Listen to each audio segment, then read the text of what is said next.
এর আগের ভিডিওতে আমি বলেছিলাম দুইমুখ টু ফেসড বা ছদ্মবেশী আন্ডার কভার্ড স্বভাবের মানুষ চেনার উপায়।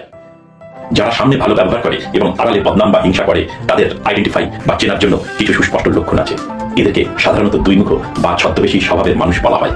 আমি আজ বলবো সেই সব মুখোশধারী মানুষদের সাথে মেলামেশা করার কৌশল। ভিডিওটা স্কিপ না করে জেনে নিন সেই কৌশলগুলো।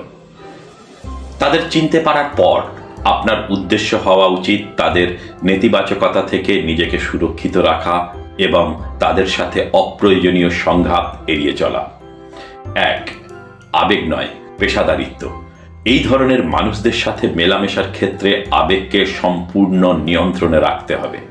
তাদের সাথে আপনার সম্পর্ককে কঠোরভাবে পেশাদার মানে প্রফেশনাল বা কেবল কাজ সম্পর্কিত স্তরে নামিয়ে আনুন।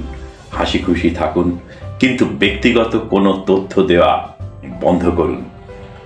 তাদের ব্যক্তিগত প্রশ্ন বা গসিপমূলক আলোচনাকে সংক্ষিপ্ত ও অস্পষ্ট উত্তরে শেষ করুন।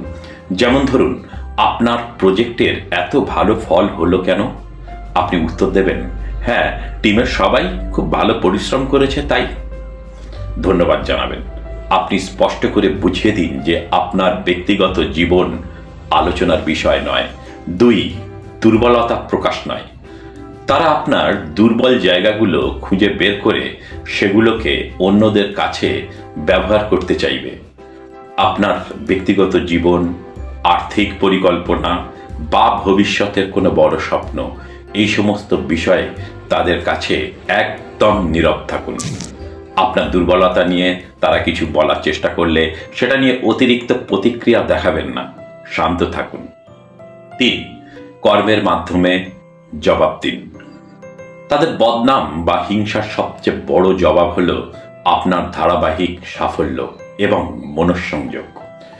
তাদের কথায় বা আচরণে মন খারাপ না করে সেই শক্তিটা নিজের কাজে লাগান। তাদের কথা প্রমাণ করে যে আপনি সঠিক পথেই আছেন এবং আপনি তাদের জন্য একটা হুমকি। আপনার কাজকে এত নিখুঁত করে তুলুন যে তাদের সমালোচনা কোনোভাবেই যেন আপনাকে প্রভাবিত করতে না পারে। 4. সরাসরি সংঘাত এড়িয়ে চলুন। এই ধরনের মানুষ সাধারণত বিবাদকে আরো বাড়াতে চায়। সরাসরি ঝগড়া বা তর্কে জড়ানো আপনার জন্য ক্ষতিকর হতে পারে।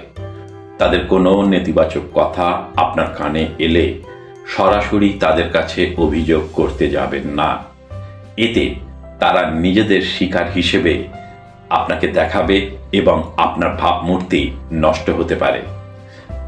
যদি সমস্যা খুব গুরুতর হয়, যেমন আপনার কাজে সরাসরি ক্ষতি হচ্ছে, তবে সরাসরি তাদের সাথে কথা না বলে একজন নিরপেক্ষ কোনো মানুষের সাথে বিষয়টি উত্থাপন করুন, কিন্তু অবশ্যই প্রমাণসহ। 5. মানসিক সুরক্ষা।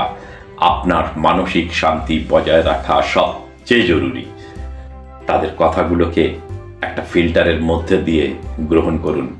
মনে মনে বলুন, এটা তাদের সমস্যা, আমার নয়।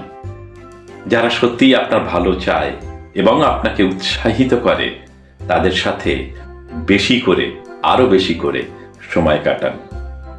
এই কৌশলগুলো আপনাকে তাদের মুখোশধারী আচরণ থেকে নিজেকে রক্ষা করতে এবং জীবনে শান্তিতে এগিয়ে যেতে কিন্তু সাহায্য করবে।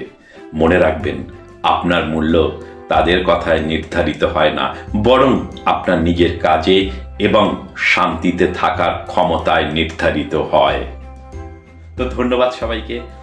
এই ধরনের আরো ভিডিও পাওয়ার জন্য আমার চ্যানেলটাকে সাবস্ক্রাইব করে রাখুন। আবার দেখা হবে এরকম কোনো একটা ভিডিওতে। ভালো থাকবেন।